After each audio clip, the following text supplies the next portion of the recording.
আসসালামু আলাইকুম। আপনারা সবাই কেমন আছেন? আশা করি ভালো আছেন। আমরাও আল্লাহর অশেষ রহমতে ভালো আছি। আলহামদুলিল্লাহ, আলহামদুলিল্লাহ।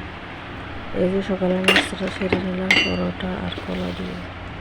এখন নাস্তাটা খাবো। খেয়েছি, শুকর আলহামদুলিল্লাহ, সকালে এই নাস্তাটা। আর এখন যে বাজারটা দেখতেছেন, এই বাজারটা আপনাদের ভাইয়া ইয়ামিনের আব্বু দিয়ে গেছে বাসায়। আমার সকালে জিজ্ঞেস করছে যে কী বাজার লাগবে, কী আছে, কী আনতে হইব, কী নাই। আমি বলছি আমি তোর ঘরের শাক সবজি তো কিছুই নেই, যা মন চাই নিয়ে আসো। পরে উনি বাজারে গেছে। বাজারে যাওয়ার পরে এই যে দেখতে পাচ্ছেন 2টি কলমির শাক, তারপরে ছোলার ডাল, এগুলো দিয়ে হালুয়া খাওয়ার জন্য, আর আলু, আর হলো কিছু সবজি। আর আমার বাজারে যাওয়ার পরে কল দিয়েছে যে কাঁকরোল খাবা, কাঁকরোল নিয়ে আসবো। আমি বলি ঠিক আছে আনো, সমস্যা নেই। তরকারি রান্না করলে তো খাবে না, ভাজি করলে খাবে। এই যে কাঁকরোলটা দেখতে পাচ্ছে।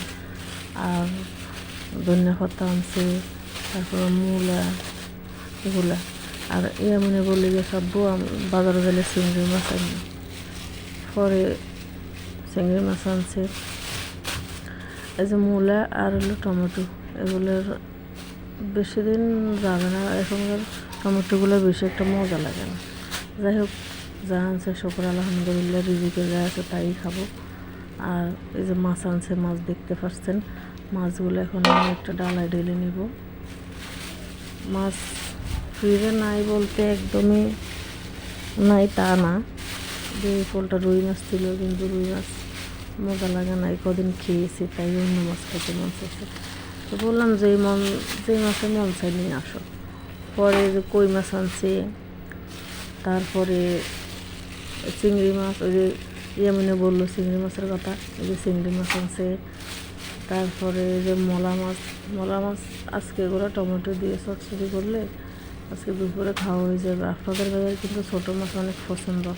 ছোটো মাছ আর ডাল রান্না করলে, শাক ভাজি করলে আর কোনো কথাই নেই। এগুলো সবসময় বাজারে গেলে তো ভালো পায়, পছন্দ হয়, ছোটো মাছ নিয়ে আসে, যে ট্যাংরা মাছ নিয়ে আসে। তারপরে এই যে মুরগি না, সরি, মুরগির গিলার কলিজা পাওয়া আছে না, এগুলা বোনা করলে মানে খাইতে পছন্দ করে, তাই নিয়ে আসে। ওই এক ছেলের আবদার পূরণ করছে চিংড়ি মাছ। হয়তো মনে করছি কি জানি হয়তো নাও আনতে পারে, তো আনছে, যাক শুকর আলহামদুলিল্লাহ। ছেলের কয়টা বোনা করে দিব, দুপুরে ভাত খাবো। আর আপনারা আমার এই চ্যানেলটাকে একটু সাবস্ক্রাইব করবেন, চ্যানেলের পাশেই থাকবেন। ভুল ত্রুটি হলে ক্ষমা করে দিবেন। সবাই ছোটো বোন হিসাবে ক্ষমার দৃষ্টিতে দেখবেন। আর আপনারা যেখান থেকে ভিডিওটি দেখতেছেন, যদি ভিডিওর কোনো অংশ ভালো লেগে থাকে তাহলে এই চ্যানেলের পাশেই থেকে যাবেন। এগুলো আপনাদের কাছে চাওয়া। এই যে ছোটো মাছগুলো, এগুলো এখন কাটতে অনেক সময় লাগবে, অনেক সময় লাগবে ছোটো মাছ কাটতে। যাই হোক, তারপরে কাটবো, কেটে কুটে ধুয়ে ফ্রিজে রাখতে হইব। সবাই ভালো থাকবেন, সুস্থ থাকবেন। আসসালামু আলাইকুম।